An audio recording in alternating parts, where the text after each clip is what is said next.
Face पे नहीं आ रही, बताइए। गुरु साक्षात पर ब्रह्मा तस्मै श्री गुरुवे नमः। ब्रह्मा मुरारी त्रिपुंतकारी भानु भूमि बुधस्य गुरु से शुक्र शनि राहु केतु सर्वे ग्रह ज्योतिष सिद्ध करा भवन। ये आज मेरा पहला, जब मैं रिकॉर्डिंग भी कर रहा हूँ और तो देर दी एक बार किसी को बोलो ना, अरे म्यूट करे यार, बंद करो, म्यूट करो इसको। सर मुझे नहीं आ रही, आवाज नहीं आ रही। Yes, sir. Please start. once again, गुरुर् Brahma गुरुर् Vishnu गुरुर्देवो महेश्वरा गुरुर् साक्षात परब्रह्म तस्मै श्री गुरुवे नमः। ब्रह्मा मुरारी त्रिपुंतकारी भानु सती भूमि सुतो बुधस्य गुरु से शुक्र शनि राहु केतु सर्वे ग्रह ज्योतिष सिद्ध करा भवन्तु।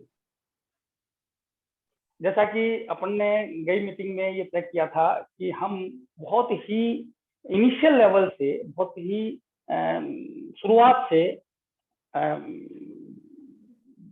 मतलब फ्रॉम द वेरी बिगिनिंग ज्योतिष पे चर्चा शुरू करेंगे। मेरा ये मानना है कि जब आज साइंस ने इतनी प्रोग्रेस कर ली है और आज हमारे पास जो सॉफ्टवेयर, इतने बढ़िया बढ़िया सॉफ्टवेयर आ गए हैं, तो जो कैलकुलेटिव पार्ट है, जो गणनाएं हैं, वो शायद ही कोई व्यक्ति अपने हाथों से करता है। और वो गणनाएं इतनी क्लिष्ट भी है और टाइम टेकिंग है कि आज के फास्ट युग में उन सबको करने का किसी के पास टाइम ही नहीं है और न कोई करना चाहेगा। मेरा इतना मानना है कि अगर कोई व्यक्ति सिर्फ उनका पास जानता है कि ये गणनाएं कैसे की जाती है, तो दैट इज सफिशिएंट। उन गणनाओं में पढ़ने की बजाय उन गणनाओं के आधार पर जो प्रिडिक्टिव एस्ट्रोलॉजी है उस पर बात करना वो ज्यादा जरूरी है। तो मैं अभी गणनाओं पे आपसे ज्यादा बात नहीं करूंगा, मैं आपको बेस से लेके शुरू करूंगा, शुरुआत से, है ना। गणनाओं को मैं इनबिल्ट उनके अंदर ही आपको बताता रहूंगा कि ये कैसे हुआ, इसका क्या इम्पैक्ट हुआ। जैसा कि आप जानते हैं कि ये जो एक अनंत है, यानी कि ब्रह्मांड का जो अनंत विस्तार है, ये इसकी जो हमारे ऋषियों ने जो आकृति पाई, वो एक इस तरह के सर्प की पाई जो कुंडली मारकर बैठा हुआ है और जिसका फन नीचे की तरफ झुका हुआ है, और उसको हमारे ऋषियों ने शिशुमार रूप कहा। यानी कि उसकी भी आकृति एक अंडाकार लिए हुए है और सारे ग्रह, सारी जितने भी अनंत में तारे ग्रह हैं वो सब उसी पे स्थापित हैं। अनंत यहाँ पे भी खत्म नहीं होता, यानी तारों से भी बड़ा अनंत है, और वो अनंत जो है ना वो भगवान विष्णु है। वो जो अनंत है वो भगवान विष्णु है, और भगवान विष्णु को ही वासुदेव कहा गया है। भगवान विष्णु 1/4 तो व्यक्त है और 3/4 अव्यक्त है। व्यक्त अव्यक्त विष्णु के दो रूप हैं जिनकी चर्चा मैं आज नहीं करूंगा। जो व्यक्त विष्णु है, जो हमारा यूनिवर्स है, वो उनके 3 रूप हैं। उससे पहले मैं आपको बताना चाहता हूँ कि जो ये ब्रह्मांड है उसका स्वरूप, और जैसा हम जानते हैं कि गैलेक्सियां भी निरंतर चल रही है उस अनंत में, यानी कि वो जो शिशुमार रूप है वो भी घूमता है, तो वो अनंत रूप में चल रहा है, वो भी है ना। उस अनंत में अनंत ब्रह्मांड, और उन ब्रह्मांडों में एक ब्रह्मांड हमारा है जिसे हम सौर परिवार कहते हैं, यानी सूर्य का परिवार। यानी कि वो अंश जो सूर्य से अलग हुए और होकर वो निरंतर सूर्य की परिक्रमा कर रहे हैं, अपनी चाल से निरंतर परिक्रमा कर रहे हैं, तो एक सौर परिवार बना। उस सौर परिवार का एक अहम सदस्य पृथ्वी है।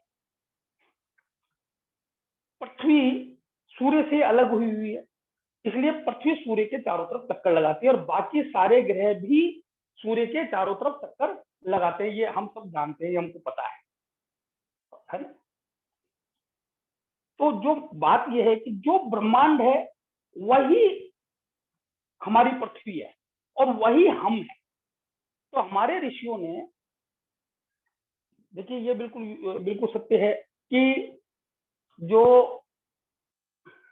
सूर्य है, सूर्य के चारों तरफ ग्रह परिक्रमा करते हैं, पृथ्वी के चारों तरफ नहीं करते हैं।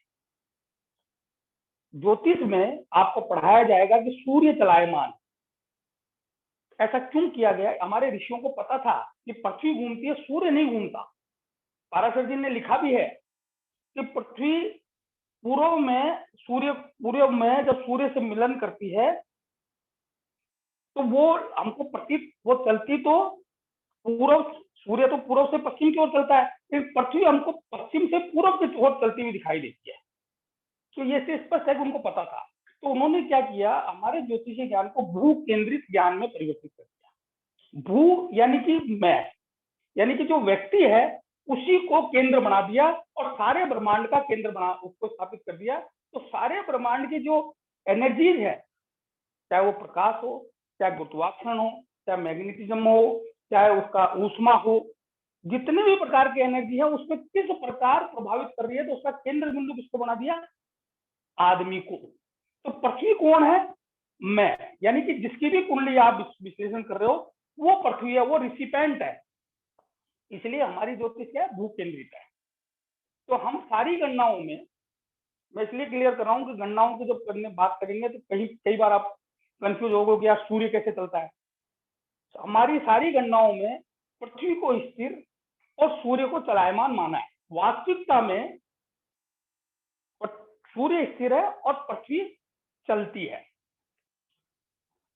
अब बात ये आती है कि सबसे पहले मैं वो ग्रहों का आपको एक निरूपण करना चाहूंगा कि उनकी स्थिति क्या है, वो किस तरह से भचक्र में, किस प्रकार से, यानी सौर परिवार में किस तरह से उनकी स्थिति है।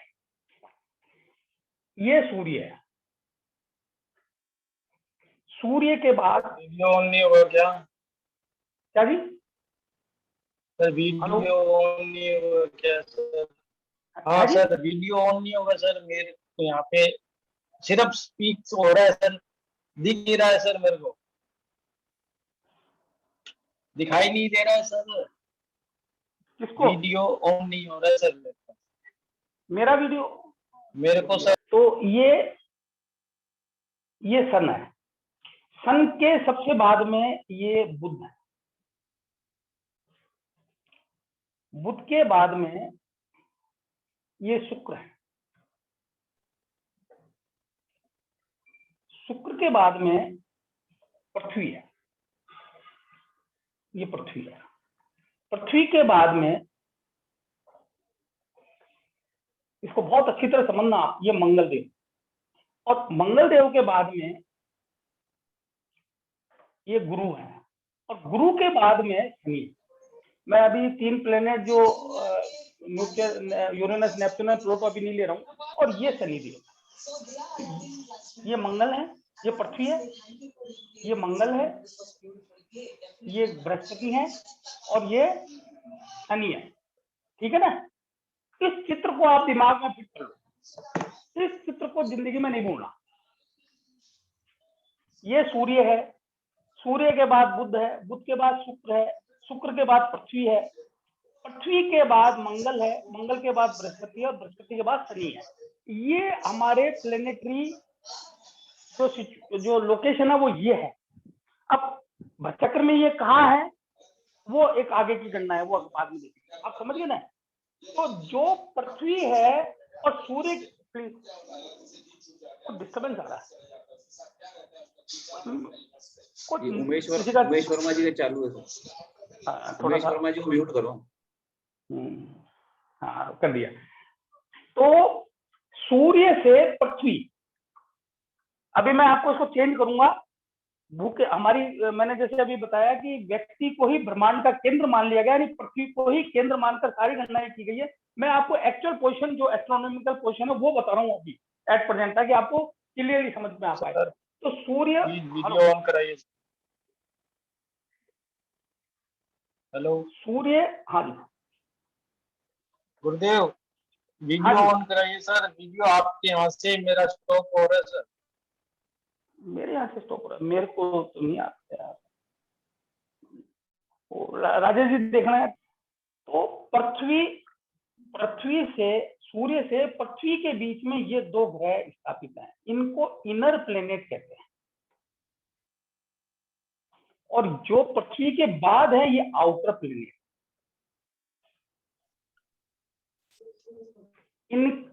ये चीज को आप इनका इम्पैक्ट क्या होगा वो मैं आगे बताऊंगा। आप इतना सा इसको दिमाग में, इस चित्र को मत भूलना, ये सारी ज्योतिषीय गणनाएं ना इसी चित्र से आएगी, सब कुछ इससे आएगा।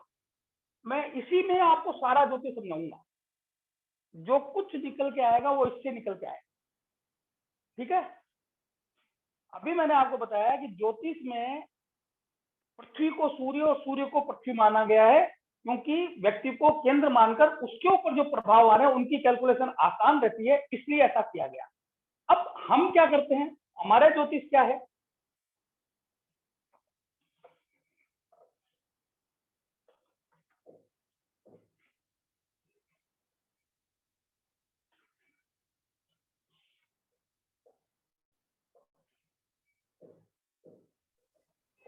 सर इसमें राहु केतु भी बताओ सर, पृथ्वी के आसपास में कहाँ रहते हैं? वो मैं अभी बताऊंगा, वो अभी मैं आता हूँ। अभी मैं कुछ बेसिक चीज, चलो मैं वो भी बता देता हूँ।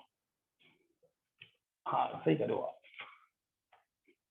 ये पृथ्वी थी, ये सूर्य,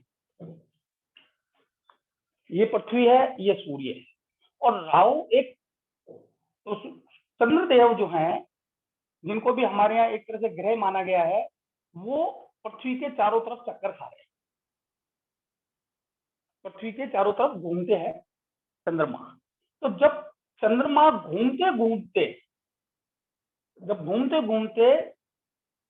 सूर्य और पृथ्वी की तरफ आते हैं, तो यहां से एक छाया बनेगी चंद्रमा की। ये जैसे यहां चंद्रमा आ गए तो सूर्य की एक छाया बनेगी पृथ्वी पर।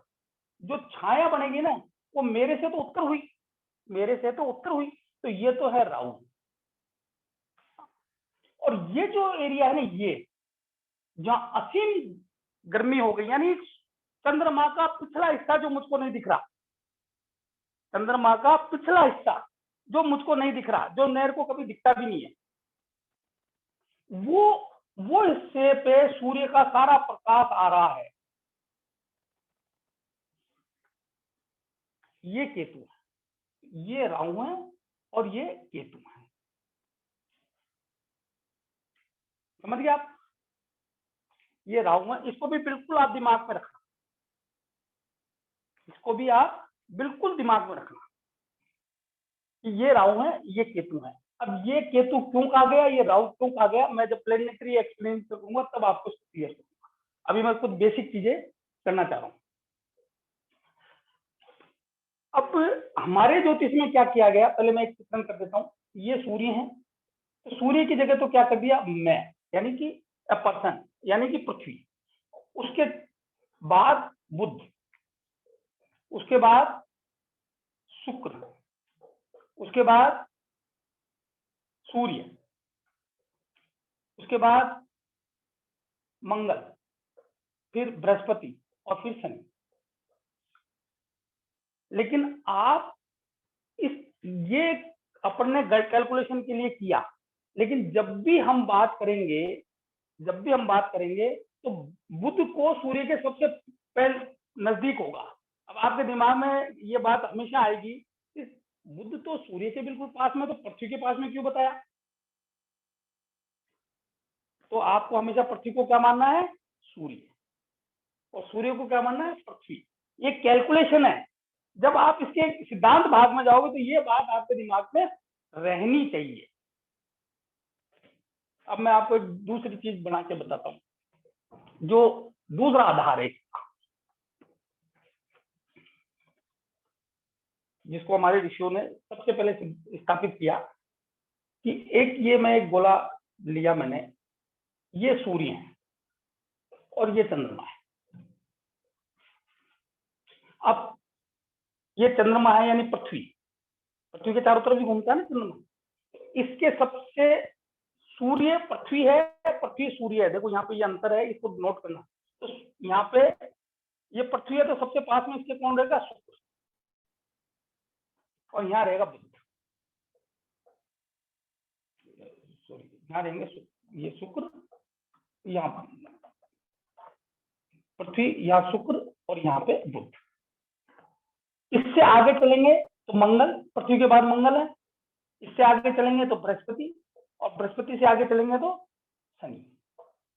सारा ज्योतिष इसी में, उसमें और इसमें है, सारा ज्योतिष छिपा हुआ है। सारी कैलकुलेशन यहां से ही आएगी आप, ठीक है। इसको बिल्कुल दिमाग में फिट कर लेना आप, बिल्कुल अपने चित्र बना लेना इसका, और बिल्कुल आपके हमेशा याद होना चाहिए, आपके चाहे वार हो, चाहे आपकी होरा हो, आपकी ज्योतिषीय कैलकुलेशन हो, सब इससे आएगी। ये हर वार के बाद दूसरा वार कौन सा आएगा आपका, चाहे आप चौगड़िया बनाना हो तो भी वही आएगा कि पहला अगर चौगड़िया सूर्य का है तो दूसरा शुक्र का आएगा, शुक्र का है तो उसके बाद बुध का आएगा, बुध है तो उसके बाद चंद्रमा का आएगा। ये चौगड़िया। दिन की अगर बात करो तो 24 घंटे होरा, पहली होरा सूर्य की होगी तो दूसरी शुक्र की होगी, तीसरी इसकी होगी। 24 घंटे आप चलोगे तो जैसे आज सोमवार है, इसको 24 बार घुमाओगे तो अगला बार चंद्रमा आएगा। सब कुछ इसमें है। 24वीं होरा के बाद 25वां जो आएगा वो चंद्रमा ही आएगा, ठीक है ना।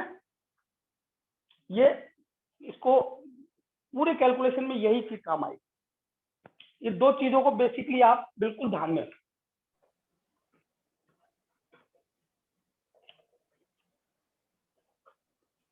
अब जो इम्पैक्ट एक ये गोला मैंने बनाया, ये अनंत है, ये अनंत है, मतलब इसमें बैठा हुआ शिशुमार उससे भी अनंत, जिसको भगवान विष्णु या वासुदेव रूप कहा गया, वो अनंत है, अनंत।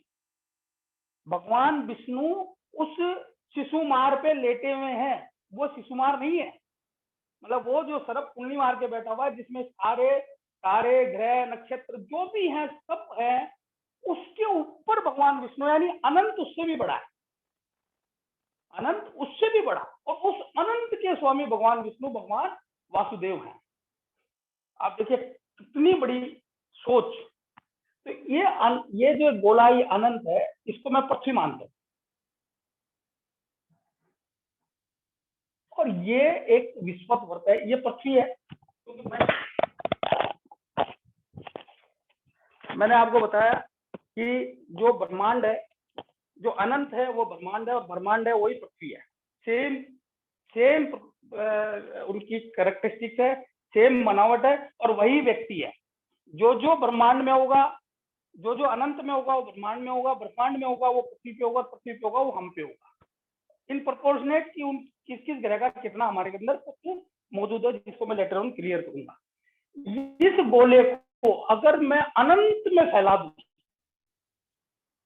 इस गोले को मैं अनंत में फैला दूं, तो वो मेरा विश्वत व्रत होगा, जिसको खगोल कहा जाता है, ठीक है जी। लेकिन पृथ्वी जो है वो 23.5 डिग्री आज की तारीख में झुकी हुई है, और ये झुकाव निरंतर बढ़ता जा रहा है, जो मैक्सिमम 24 डिग्री तक जाएगा। तो मेरे को वो एडजस्ट करना पड़ेगा। तो मैं जब तक वो एडजस्ट नहीं करूंगा, तो मेरा जो सूर्य का जो पथ है वो बरोबर प्रभाव नहीं देगा, उसका सही कैलकुलेशन मैं नहीं कर पाऊंगा। तो उसको मैंने 23.5 डिग्री किया, तो ये जो बना, ये मेरा सौर व्रत है, ये मेरा विश्वत व्रत है, और ये मेरा सौर व्रत है। इस पे जो मैंने अंतर, जो इसमें अंतर है वो 23.5 डिग्री।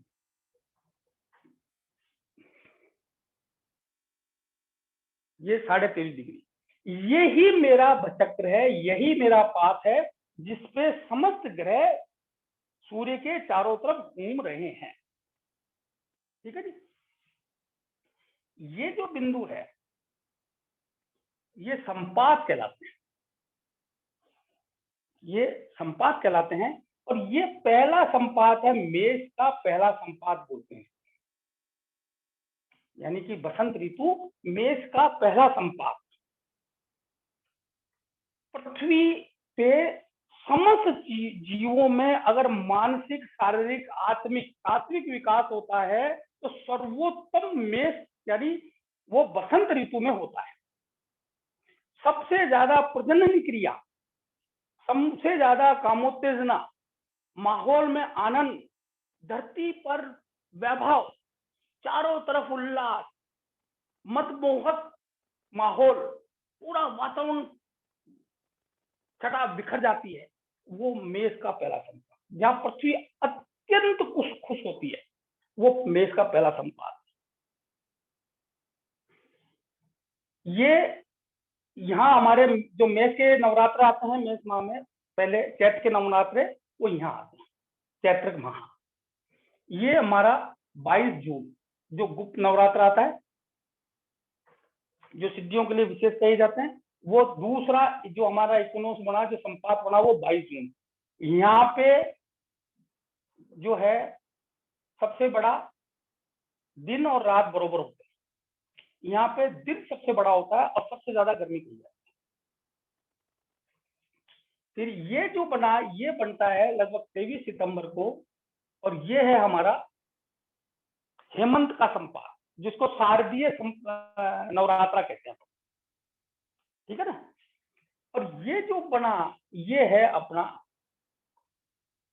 22 दिसंबर, इनको भी गुप्त नवरात्रा कहते हैं। और ये शिशिर ऋतु में आते हैं, जब पौष का महीना रहता है, सबसे ज्यादा ठंड पड़ती है। यहाँ सबसे ज्यादा ठंड होती है, यहाँ सबसे ज्यादा गर्मी होती है, यहाँ सबसे बड़ा दिन होता है, यहाँ सबसे छोटा दिन होता है, सबसे बड़ी रात होती है। ये दोनों बरोबर होते हैं।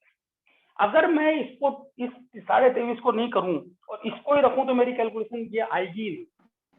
तो हमारे ऋषियों को देखो आप कितना ज्ञान था कि उन्होंने इस आधार पर, तो हमारा पहला घर जो यहाँ से आएगा, कहाँ से आएगा, यहाँ से, ये मेष, ये पहला घर। कोई भी जीव जब जन्म लेता है, कोई भी जीव जन्म लेता है तो सबसे पहले वो पृथ्वी पे जाकर टच होता है, यानी उसका सिर पृथ्वी पे आता है।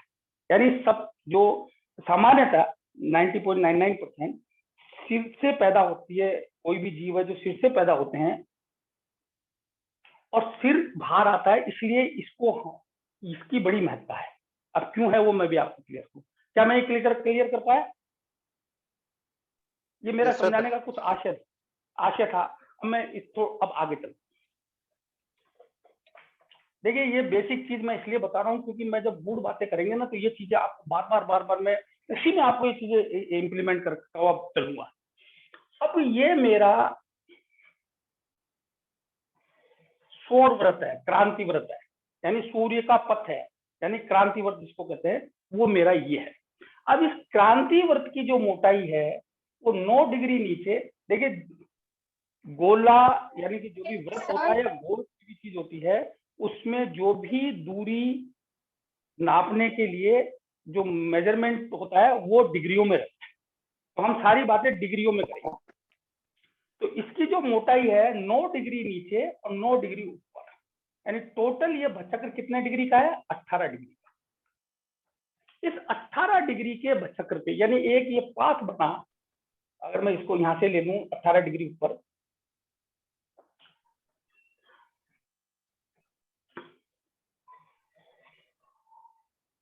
ये सूर्य से 9 डिग्री और ये सूर्य से 9 डिग्री ऊपर। तो मेरा जो पाथ है, ये जो पाथ है, ये भचक्र कहलाता है। क्या कहलाता है? और ये कितने डिग्री का है? 360 डिग्री का। कितने डिग्री का है? 360 डिग्री का। इसकी मोटाई क्या है? 18 डिग्री। मतलब सारे ग्रह इस 18 हेलो, सारे ग्रह इस 18 डिग्री के पाथ पे चलेंगे। इसी पाथ पे उनको चलना है, एक निश्चित दूरी बनाते हुए। जो वो मैंने उसमें आपको बताया है, वो दूरी सबकी फिक्स है, चलेंगे उसी पाथ में। अब जैसे यहाँ पे मान लीजिए सूर्य यहाँ पे है, और बुध यहाँ चल रहे हैं, शुक्र यहाँ चल रहा है ना। तो वो जो उनकी दूरी है वो खत्म नहीं होगी, पर ये पास आते जाएंगे। और ये मैं हूं पृथ्वी, ये मैं हूं पृथ्वी, ठीक है ना। इसी प्रकार ये सारे ग्रह इस पे चलेंगे। क्लियर। ये 360 डिग्री का एक गोला है। अब इसमें खास बात क्या है कि ये गोला आपने देखा हो तो ये कोई भी चीज, इसका ये हिस्सा है ना, ये थोड़ा बड़ा है और ये थोड़ा यूं है, मतलब ये अंडाकार रूप लिए हुए। कि पृथ्वी दोलन करती हुई चलती है और आगे जाके उसका फैलाव होता है। तो ये वाला हिस्सा है जहां से हम उत्तरी ध्रुव की कल्पना करके और ध्रुव तारे को देखते हैं, जहाँ स्वर्ग जाने का अपना वो है कि 13 लाख योजन दूर स्वर्ग बताया गया है। तो वो ये जो उत्तरी ध्रुव है ना, ये तो अंडे का ऊपर का हिस्सा होता है ना, थोड़ा बड़ा होता है, एक हिस्सा छोटा होता है। आप समझ रहे हैं, अंडा यूं रहता है।